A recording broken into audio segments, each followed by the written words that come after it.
순자야, 요즘 동창 모임 나가기가 왜 이렇게 꺼려지는지 모르겠어. 지난번에 애들 만나니까 다들 자식 자랑, 손주 자랑, 여행 자랑하느라 정신없더라고. 나만 입 꾹 다물고 있었어. 아이고, 영자야, 그 마음 나도 알아. 나도 지난번 모임에서 민숙이가 유럽 여행 얘기 꺼낼 때 속으로 나는 병원비 내느라 정신없는데 했잖아. 근데 또 민숙이 눈치 보느라 와, 좋겠다 하고 맞장구 쳤지 뭐야. 맞아, 맞아. 나도 그랬어. 해숙이가 손주 미국 유학 갔다고 자랑할 때 그냥, 아, 대단하다 했는데 속으론 우리 아들 아직도 취업 못한 거 생각나서 울컥했어. 근데 그걸 어떻게 말해? 말하면 내가 작아지는 기분이야. 여러분, 혹시 나이 들면서 친구들과의 관계가 예전처럼 편하지 않다고 느껴보신 적 있으신가요? 젊었을 때는 친구들과 밤새 수다 떨고 깔깔 웃으며 시간 가는 줄 몰랐던 게 자연스러웠는데 50대, 60대, 70대가 되면서 뭔가 대화가 조심스러워지고 서로 눈치를 보게 되는 느낌 다들 공감하시죠? 저는 정수환이라고 합니다. 정신건강의학과에서 40년 넘게 환자들을 만나온 70세 현역 의사예요. 오늘은 여러분과 함께 나이 들수록 왜 친구 관계가 점점 더 복잡해지는지, 그리고 그 속에서 우리가 어떤 마음을 품게 되는지 제 진료 경험과 지인들의 생생한 사례를 이야기 나눠보려고 해요. 우리 같이 이야기 시작해 볼까요? 먼저 나이 들면서 친구 관계가 왜 이렇게 어려워지는지부터 얘기해 볼게요. 젊었을 때는 직장에서 동료들과 점심 먹고 커피 마시면서 자연스럽게 친구가 생겼잖아요. 주말이면 같이 술 한 잔 기울이고 서로의 고민도 털어놓고 그게 참 편했죠. 그런데 은퇴하고 나면 그 연결이 뚝 끊기는 경우가 많아요. 저희 병원에서 만난 60대 후반 남성분이 이런 말씀을 하셨어요. 그분은 대기업에서 35년 넘게 일하시다가 은퇴하셨는데 퇴직 후에 동료들과의 연락이 점점 뜸해지더니 결국 연락하는 사람이 한 명도 없어졌다고 하시더라고요. 정 선생님, 제가 회사 다닐 때는 다들 저를 좋아하는 줄 알았어요. 그런데 퇴직하고 나니까 사실은 제 직함이 저를 이어줬던 거더라고요. 이 말씀하시면서 눈가가 촉촉해지시던 게 아직도 생생해요. 그분은 퇴직 후에 새 직장을 구하려고 했지만 예전 같은 연결성이 없어서 결국 혼자 시간을 보내는 날이 많아졌대요. 여러분도 은퇴 후에 이런 경험 혹시 있으셨나요? 직장에서의 관계가 끊기면서 친구들이 멀어진 그 허전함 다들 한 번쯤 느끼셨을 거예요. 이런 상황에서는 자연스럽게 과거의 친구들, 그러니까 중학교, 고등학교, 대학교 동창들이 떠오르죠. 하지만 이 관계도 시간이 지나면서 점점 희미해져요. 제 친구 중에 고등학교 동창 모임을 25년 넘게 이어오던 분이 있었어요. 매년 5월이면 4~5명이 모여서 밥 먹고 옛날 얘기하면서 깔깔 웃곤 했죠. 그런데 한 명이 부산으로 이사 가고 또 한 명이 건강 문제로 못 나오게 되니까 그 모임이 그냥 와르르 무너지더라고요. 그 친구가 저한테 전화해서 수아나, 이제 그 모임 없어진 것 같아. 뭔가 가슴이 허전해. 라고 하소연했어요. 사실 그 모임이 이어졌던 건 다들 좋아하던 한 명이 분위기를 띄워줬기 때문이었는데 그 사람이 빠지니까 나머지는 어색해진 거예요. 그러다 보니 나머지 친구들끼리도 점점 연락이 뜸해졌대요. 여러분도 이런 경험 있으시죠? 친구 모임에서 한 명이 빠지면 갑자기 분위기가 어색해지는 그 느낌 참 묘하지 않나요? 그리고 나이 들수록 더 힘든 게 뭔지 아세요? 바로 사회적 격차예요. 50대, 60대, 70대에 접어들면서 경제적 상황, 자녀의 성취, 결혼 상태 같은 것들이 사람마다 확연히 달라지잖아요. 저희 병원에서 상담했던 70대 초반 여성분 얘기를 들려드릴게요. 그분은 친구들과의 모임에서 늘 조심스러웠다고 하셨어요. 본인은 자녀들이 잘 커서 미국에서 잘 살고 있고 경제적으로도 여유가 있는 편이었는데 친구 중 한 분은 이혼 후 혼자 사시면서 자녀와도 연락이 뜸한 상황이었대요. 그래서 그분은 친구 앞에서 자녀 얘기나 해외여행 간 얘기를 꺼내기가 조심스러웠다고 하시더라고요. 정 선생님, 제가 하와이 다녀왔다고 하면 친구가 기뻐할까요? 아니면 속으로 비교하면서 속상해할까요? 이렇게 물어보시던 게 기억나요. 반대로 그 친구분은 또 다른 상담에서 그 친구가 자꾸 좋은 얘기만 해서 내가 뭐랄까 작아지는 기분이에요. 라고 털어놓으셨죠. 이게 바로 격차가 만드는 불편함이에요. 위에 있는 사람도 아래 있는 사람도 다 불편한 거예요. 위에 있는 사람은 자랑처럼 들릴까 봐 말을 아끼고 아래 있는 사람은 비교하면서 열등감을 느끼죠. 여러분은 친구와 대화하면서 이런 눈치 보신 적 있으신가요? 자랑하고 싶어도 참거나 반대로 친구의 성공 얘기를 들으며 속으로 비교했던 순간들 다들 있으시죠? 이런 격차 때문에 우리는 점점 더 조심스럽게 말을 고르게 돼요. 제 지인 중에 70대 초반 남성분이 계신데 그분은 부부가 같이 세계 여행을 다녀오셨거든요. 작년에 유럽 3개국을 돌면서 멋진 추억을 쌓으셨대요.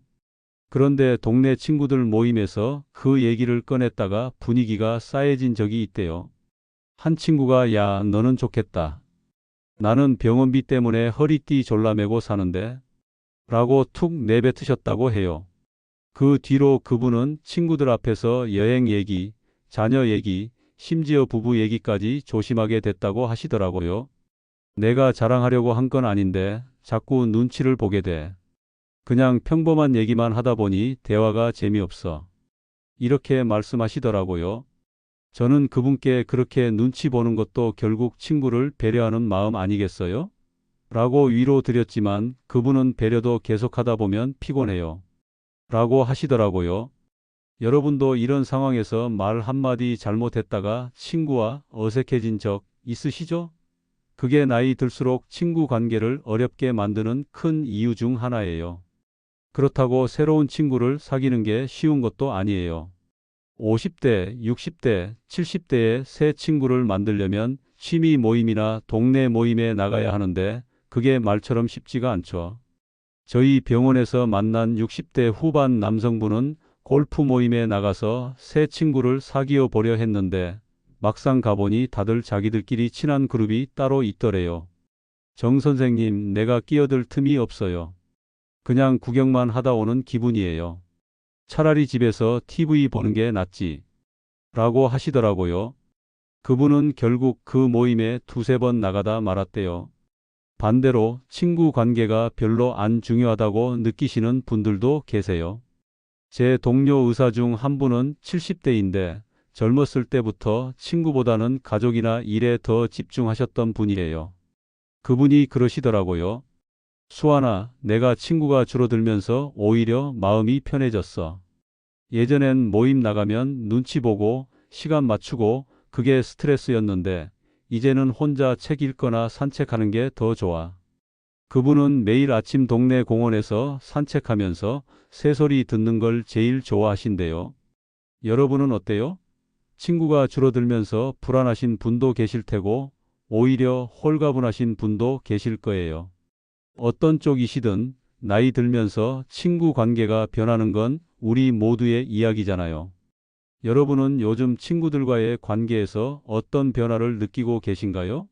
채팅창에 살짝 공유해 주시면 우리 같이 그 마음 나눠볼게요. 이제 좀 더 깊은 얘기로 들어가 볼게요.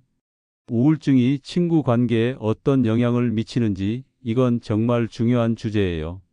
나이 들면서 우울증을 겪는 분들이 많으시잖아요. 저희 병원에서 만난 60대 후반 여성분이 이런 말씀을 하셨어요. 그분은 몇 년 전 남편을 잃고 나서 우울증이 심해지셨는데 친구들과의 모임이 더 이상 즐겁지 않다고 하시더라고요. 정 선생님, 친구들이 깔깔 웃고 떠들 때 저는 그냥 멍하니 앉아 있어요.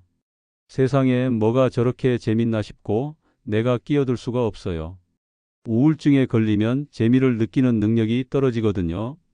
그분은 친구들이 술 한잔하고 잊어 라고 위로해도 그 말이 공허하게 들렸대요. 진짜 친구라면 내 마음을 알아줬으면 좋겠는데 다들 내 얘기를 피하는 것 같아요. 이 말씀하시면서 눈물을 흘리시던 모습이 아직도 생생해요. 저는 그분께 그건 친구들이 선생님을 이해하지 못한 게 아니라 우울증이 선생님의 마음을 무겁게 만든 거예요. 라고 말씀드렸죠. 그분은 고개를 끄덕이시면서 그럼 제가 이렇게 외로운 건 언제쯤 나아질까요? 라고 물어보셨어요. 여러분은 우울증을 겪으시거나 주변에서 그런 분을 보신 적 있으신가요? 친구들이 위로하려 해도 오히려 더 외로워지는 그 마음 아시죠? 우울증은 감정 조절도 어렵게 만들어요. 평소엔 친구가 농담해도 웃어넘겼던 게 우울증에 걸리면 그 말이 가슴에 콕 박히죠. 제 지인 중에 60대 후반 남성분이 계신데 그분이 우울증을 겪으시던 시기에 친구 모임에서 갈등이 생겼다고 하셨어요. 친구가 야, 너 요즘 왜 이렇게 우울해? 좀 밝게 살아. 라고 농담처럼 던졌는데 그분은 그 말이 너무 비수처럼 느껴지셨대요. 그래서 너는 내 마음을 뭘 알아? 라고 쏘아붙이셨고 결국 그 자리에서 싸움이 됐다고 하더라고요. 나중에 그분이 저한테 전화해서 수아나, 내가 왜 그랬는지 모르겠어. 평소 같았으면 그냥 웃었을 텐데. 라고 후회하시더라고요. 저는 그분께 그건 우울증 때문에 뇌가 예민해진 거예요. 친구가 일부러 선생님을 아프게 하려던 건 아닐 거예요. 라고 위로 드렸죠. 우울증은 뇌의 전두엽, 그러니까 합리적으로 생각하는 부분을 약하게 만들고 감정을 키우는 편도체라는 부위를 과하게 활성화시키거든요. 그래서 작은 말에도 예민해지고 갈등이 커지는 거예요. 여러분도 우울한 날 평소보다 친구 말에 더 예민해졌던 적 있으시죠? 그때의 그 마음 참 복잡하죠. 그리고 우울증에 걸리면 약속 지키는 것도 힘들어져요. 저희 병원에서 상담했던 70대 초반 남성분은 우울증 때문에 친구와의 약속을 자주 취소하셨대요. 그분은 저녁에 컨디션이 좀 나아지면 친구한테 전화해서 내일 점심에 보자 라고 약속을 잡으셨는데 막상 점심때가 되면 일어나는 것조차 힘드셨대요. 정 선생님, 화장하고 옷 입고 나갈 준비하는 게 너무 짜증나요. 그냥 전화해서 취소했죠. 이렇게 약속을 두세 번 취소하다 보니 친구가 너 자꾸 이러면 나도 힘들다 라고 서운해 하셨다고 하더라고요. 결국 그 친구와는 연락이 뜸해지셨대요. 그분은 내가 우울증 때문에 약속을 못 지킨 거니까 친구가 이해해줬으면 좋았을 텐데 라고 하시더라고요. 저는 그분께 친구 입장에서도 반복된 취소가 서운했을 거예요. 그래도 선생님의 마음을 솔직히 털어놓으면 이해해 줄 가능성이 있어요. 라고 말씀드렸죠. 여러분도 우울증 때문에 약속을 지키기 힘들었던 적 있으시죠? 그때 친구와의 관계가 멀어진 그 안타까움 다들 아실 거예요. 더 심한 경우는 술이 얽힐 때예요. 제 동료 의사 중 한 분이 환자분 얘기를 해줬는데 60대 후반 남성분이 겨울마다 우울증이 심해지셨대요. 그분은 평소엔 술 마시면 귀엽게 농담하고 친구들이 스마트폰으로 찍어서 나중에 웃으며 보여줄 정도로 유쾌한 주사를 보이셨대요. 그런데 우울증이 심해진 겨울에 술을 마시니까 갑자기 친구한테 욕을 하고 비판적인 말을 쏟아내셨다고 하더라고요. 친구들은 너 원래 이런 애 아니었잖아. 평소에 나한테 불만 있었던 거야? 라고 오해했고 결국 그 모임에서 멀어지셨대요. 그분은 나중에 정신과 상담을 받으시면서 내가 왜 그랬는지 모르겠어요. 술 때문인 줄 알았는데 우울증 때문이었나 봐요. 라고 깨달으셨다고 하더라고요. 우울증이 주사를 더 공격적으로 만들면서 친구 관계를 망가뜨린 거예요. 여러분도 술자리에서 평소와 다른 모습 때문에 친구와 어색해진 적 혹시 있으신가요? 그때의 그 당황스러움 참 기억에 남죠. 우울증은 또 사람 많은 곳에 대한 불안도 키워요. 저희 병원에서 만난 70대 여성분은 우울증 때문에 친구들과 음식점에서 만나는 것도 힘들어 하셨대요. 정 선생님, 음식점에서 사람들이 우르르 떠드는 소리가 그냥 가슴을 두근거리게 해요. 친구들이랑 있어도 긴장돼서 도망치고 싶어요. 그분은 결국 친구 모임을 점점 피하게 되셨대요. 내가 이렇게까지 예민해질 줄 몰랐어요. 예전엔 시끄러운데도 잘 다녔는데 이렇게 말씀하시더라고요. 저는 그분께 우울증은 뇌가 소음이나 자극에 더 예민하게 반응하게 만들어요. 조용한 곳에서 친구와 단둘이 만나보는 건 어떨까요? 라고 제안드렸죠. 그분은 나중에 친구 한 명과 공원에서 산책하면서 얘기 나누는 걸로 바꾸셨는데 이게 훨씬 편하네요. 라고 웃으시더라고요. 여러분은 우울증 때문에 사람 많은 곳이 부담스러웠던 적 있으시죠? 그때의 그 긴장감 참 힘들죠. 이제 좀 다른 이야기로 넘어가 볼게요. 나쁜 친구 관계, 그러니까 우리를 힘들게 하는 친구와 왜 쉽게 관계를 끊지 못하는 걸까요? 이건 정말 중요한 주제예요. 저희 병원에서 만난 70대 여성분이 이런 말씀을 하셨어요. 그분은 동네 모임에서 한 친구 때문에 늘 스트레스를 받으셨대요.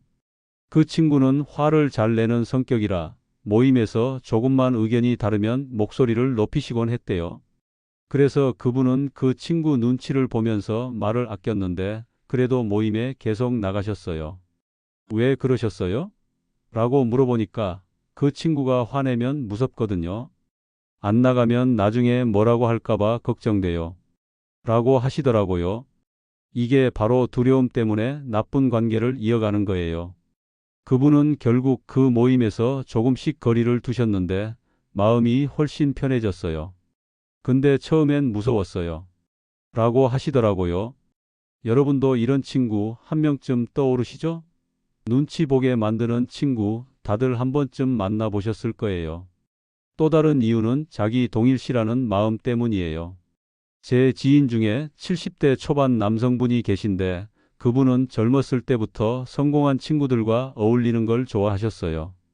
변호사, 의사, 대기업 임원 같은 친구들과 모임에 나가면 본인도 뭔가 대단한 사람이 된 기분이 들었다고 하시더라고요. 그런데 그 모임에 나갈 때마다 살짝 위축되셨대요. 다들 좋은 차 타고 좋은 집 얘기하는데 나는 좀 뒤처진 기분이야. 라고 하시면서도 그 모임을 계속 나가셨어요. 왜냐? 그 친구들과 있으면 다른 데 가서 자랑할 수 있으니까요. 내 친구 중에 판사도 있고 의사도 있어. 이렇게 말하면 왠지 본인도 대단해지는 기분이 드는 거예요. 그분은 나중에 저한테 수아나, 내가 그 모임 나가면서 스트레스 받는 걸 알면서도 그 친구들 자랑하는 게 좋아서 계속 갔던 거야. 라고 털어놓으시더라고요. 여러분도 이런 마음 조금은 느끼신 적 있으시죠? 성공한 친구들과 있으면 나도 뭔가 대단해지는 느낌 참 묘하죠. 그리고 재미 때문에 나쁜 관계를 끊지 못하는 경우도 있어요. 저희 병원에서 만난 60대 후반 남성분은 골프 친구 한 명 때문에 고민이 많으셨대요. 그 친구는 같이 골프 치면 늘 재밌는 농담하고 분위기를 띄우는 사람이었는데 문제는 항상 그분이 돈을 더 쓰게 만들었다고 하시더라고요.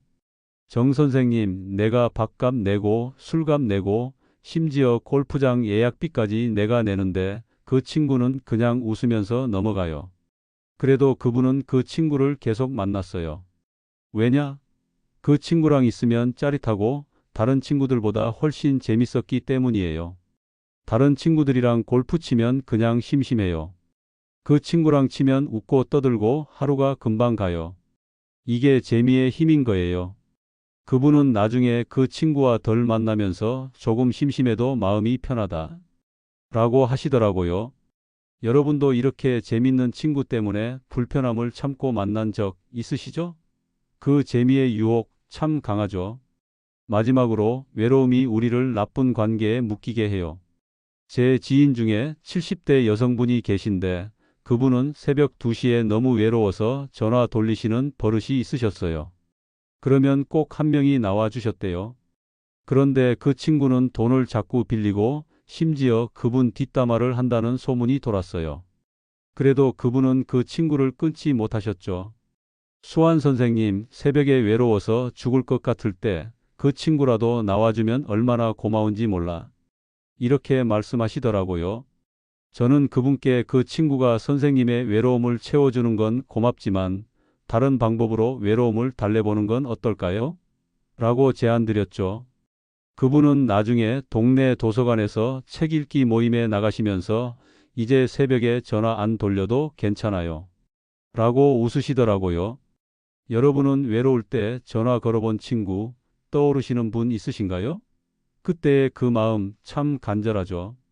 이제 진정한 친구란 뭘까? 이 얘기를 해볼게요. 진정한 친구는 삶이 힘들 때 나를 지탱해주는 존재예요. 저희 병원에서 만난 70대 남성분이 이런 말씀을 하셨어요. 그분은 사업이 망하면서 큰 빚을 지셨는데 그때 친구들한테 도움을 청했지만 다들 피하셨대요. 정 선생님, 1억만 있으면 살 수 있었는데 그 돈 빌려줄 친구가 한 명도 없었어요. 그분은 그때 깨달으셨대요. 진정한 친구는 돈을 빌려주는 게 아니라 내 마음을 이해해주는 사람이라는 걸요. 그분은 결국 한 친구가 매일 전화해서 괜찮아, 천천히 해결될 거야 라고 위로해준 덕분에 다시 일어설 수 있었다고 하시더라고요. 그 친구는 돈은 못 빌려줬지만 매일 저녁 전화로 그분의 이야기를 들어줬대요. 그 친구가 없었으면 나는 진짜 무너졌을 거야. 이 말씀하시면서 그분이 미소 지으시던 게 기억나요. 여러분은 힘들 때 곁에 있어준 친구 떠오르시는 분 있으신가요? 그 친구의 그 따뜻함 참 소중하죠. 반대로 친구 없이도 잘 사는 분들도 계세요.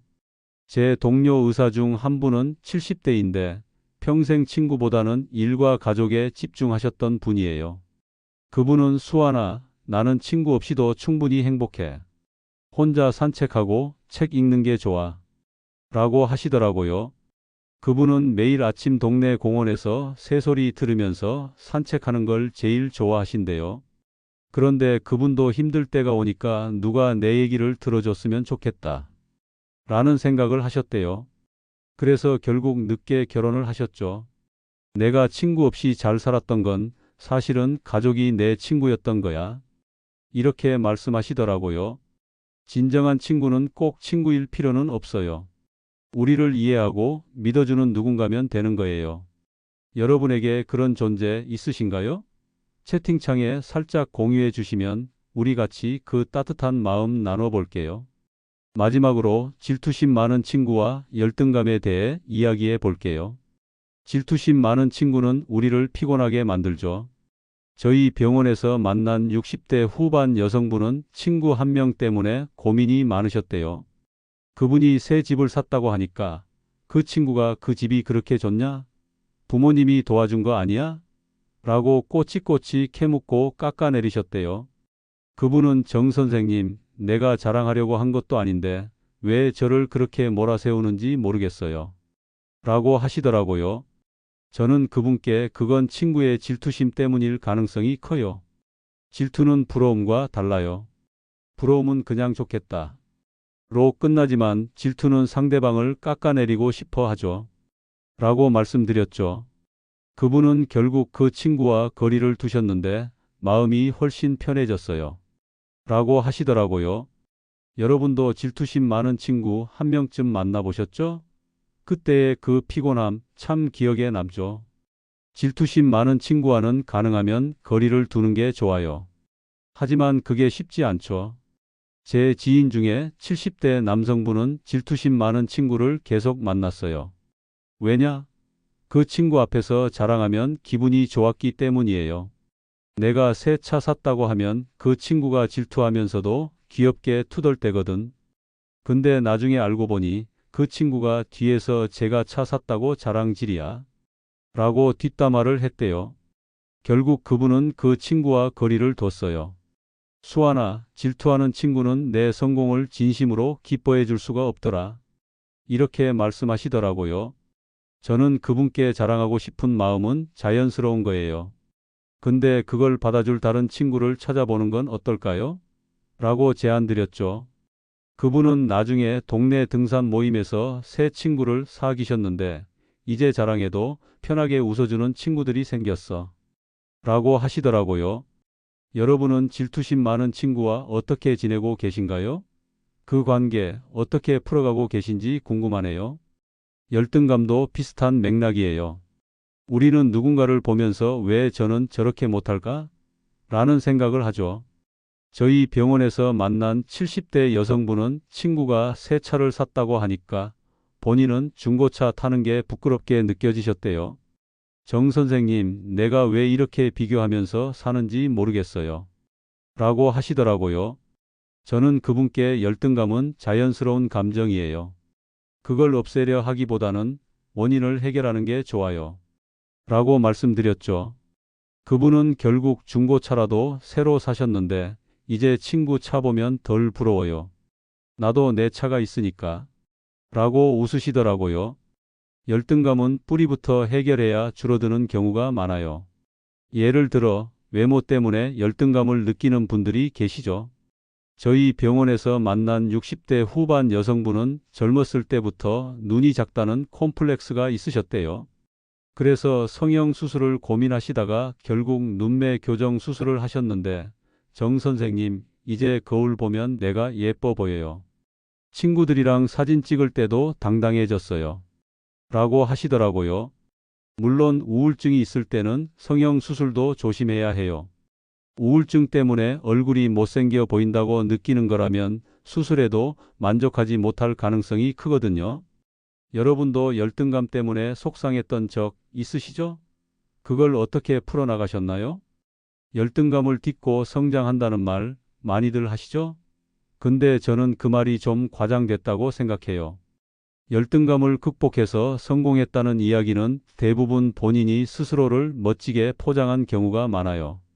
성공은 열등감 때문이 아니라 능력과 시간이 쌓여서 이루어지는 거예요. 제 동료 의사 중 한 분은 젊었을 때 외모 때문에 열등감이 심하셨대요. 수아나, 내가 키가 작아서 친구들 사이에서 늘 위축됐어. 라고 하시더라고요. 그분은 결국 열심히 공부해서 의사가 되셨는데 내가 열등감을 극복한 게 아니라 그냥 시간이 지나면서 키가 중요한 게 아니라는 걸 깨달은 거야. 라고 하시더라고요. 열등감은 시간이 지나면서 자연스럽게 희미해지는 경우가 많아요. 여러분도 열등감이 점점 덜 중요해진 순간 떠오르시는 게 있으신가요? 자, 오늘 정말 길게 이야기 나눴죠? 나이 들수록 친구 관계는 참 복잡하고 때로는 우리를 힘들게 하지만 그 속에서 진정한 친구를 찾고 우리 자신을 더 이해하는 기회가 되기도 해요. 저는 40년 넘게 환자들을 만나면서 결국 사람과 사람 사이의 마음이 가장 중요하다는 걸 배웠어요.